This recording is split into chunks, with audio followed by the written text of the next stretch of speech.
Welcome back to Midlife Mini, or if you're here for the first time, welcome to Midlife Mini. In this video, I'm going to be looking at another problem in my 2010 Mini Cooper S. This time, the heating's not working.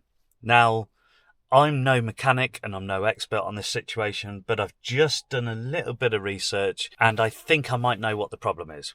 To do that, we've got to go into the bonnet.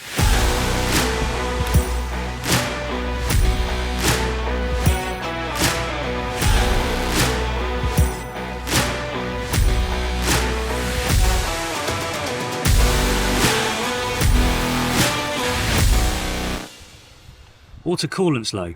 Now, I did see online that if your water coolant is low, then that could cause a problem and stop your heating from working. It's also a little bit worrying that my water levels are low because I only checked it last week and they were at minimum. So I need to get some water in it and hopefully that will fix the problem. Fingers crossed.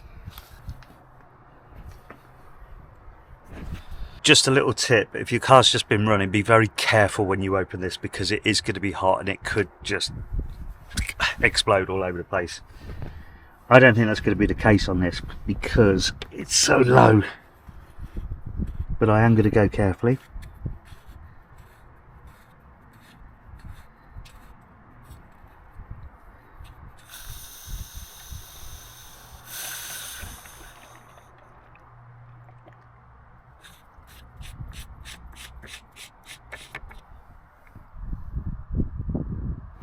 Let's get some water.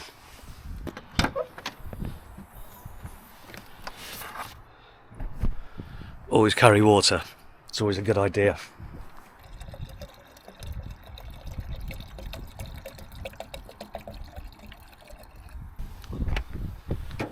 Time for the moment of truth.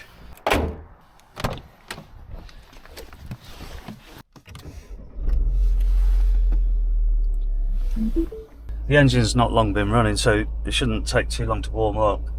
And then hopefully I've got some heat back in the car. At least I've got heated seats.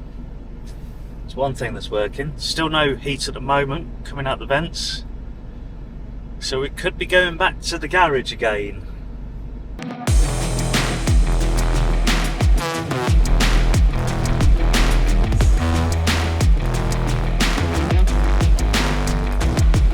So I do think that filling up the water has fixed my problem with the heating.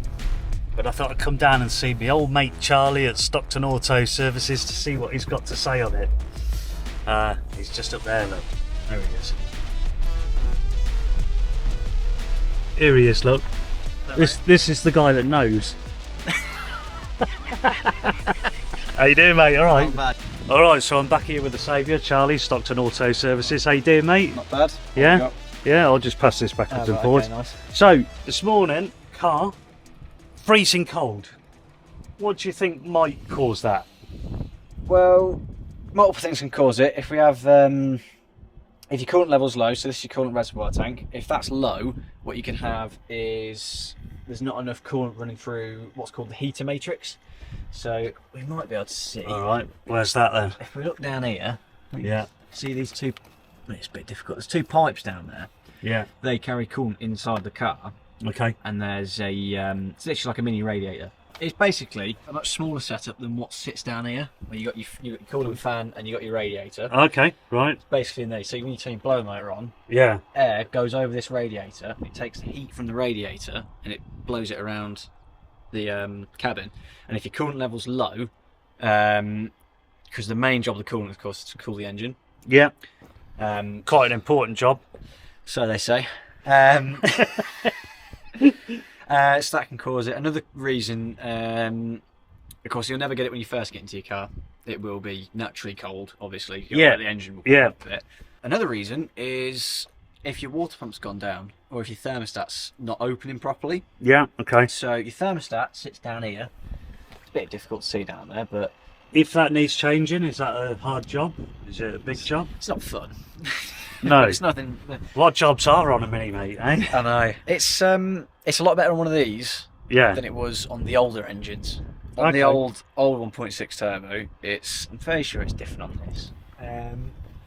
Where the water pump sat down here, Yeah. it was driven off of a not even off a separate auxiliary belt. It's basically like a weird pulley system, and it had a tube that would run underneath the intake manifold, and it would come around to here, and it would basically like click into the side of it. Right. Okay. And they're an absolute word I can't say. Yeah. To change. Yeah. Well, I can bleep it, mate. I can bleep it. Oh, So I mean, I think what I've got to do now really is just keep an eye on that water level and see how it goes really for now, so hopefully it's nothing else. and not panic too much.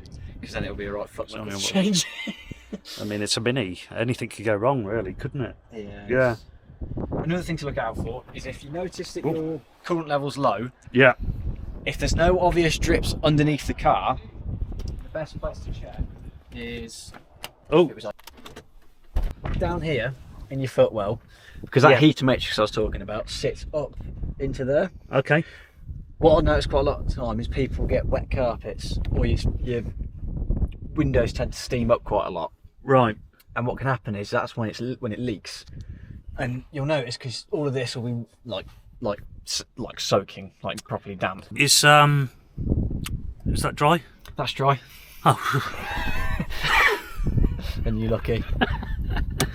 And so another thing you might notice is it might smell sweet. Okay. Because coolant's got quite a sweet smell to it. It's got quite a sweet taste. Don't ask me how I know that. Yeah. Many times I've been had it on this actually when I changed the radiator. I'd let it Experience, splash into my face. Yeah. So that's one thing to look out for. If you're losing coolant, and especially as we're getting closer towards winter time, you want to keep a good check of your coolant. And another thing to check is there's another thing as well. this is something that you may need, the actual strength of the coolant. Oh, okay. So coolant can I did hear that the mix might affect it. Yeah. Yes, it can. Because I had it in my car because I recently had a bump. Oh, did you? Yeah. When you first replace Your fault? But if your coolant mixture is too strong a coolant, what can happen is, so it's meant to be a 50-50 split of coolant and distilled water, so antifreeze and distilled water. That makes up the coolant. If it's too strong a coolant, it takes ages to heat up because coolant's really good at taking. And how do we get that checked? Is that down at the garage as well then? That is Is it? down at the garage, so it's Yeah, basically it's a little little tube about this big. Yeah. It's got a big bulb on the top of it. You fill that up with coolant. Yeah. And it's basically like 6 floats. Right. And when they float up, however many float up, it'll tell you on the side of the thing, it'll tell you what degrees it's good down to. So the maximum R1 goes down to is -37. Okay.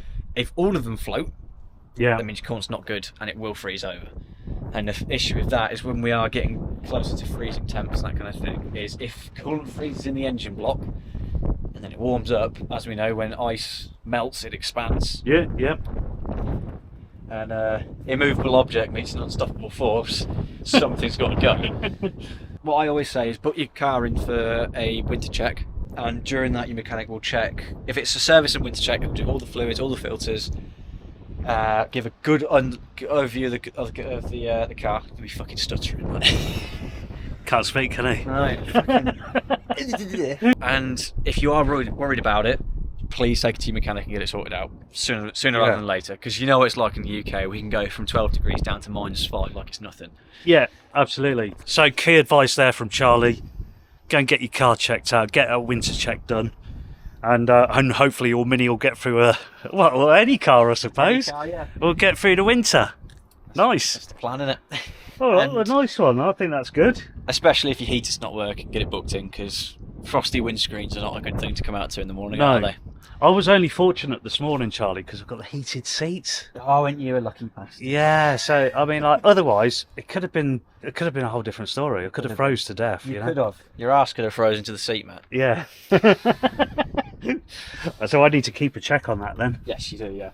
And for the love of God, never ever open this when the engine's warm. I'd said that on the video earlier on. I did. It's look back if you don't believe me. Yeah, don't open it up If you ever, when it's red hot. I'll tell you what you can try and do is find a clip of someone doing it, because you'll see steam and coolant get shot out up in the air. Might have to have a look for that. All right, well, nice one. Thanks for that, Charlie. I think that's really good information for the old midlife watchers, viewers, whatever you want to call yourselves. Yeah. Thanks for checking it out, and thanks, Charlie, for your time, mate. Good to see you all. Nice to hear. Nothing too dramatic this time, hopefully. Luckily. Until the next time, I bid you farewell.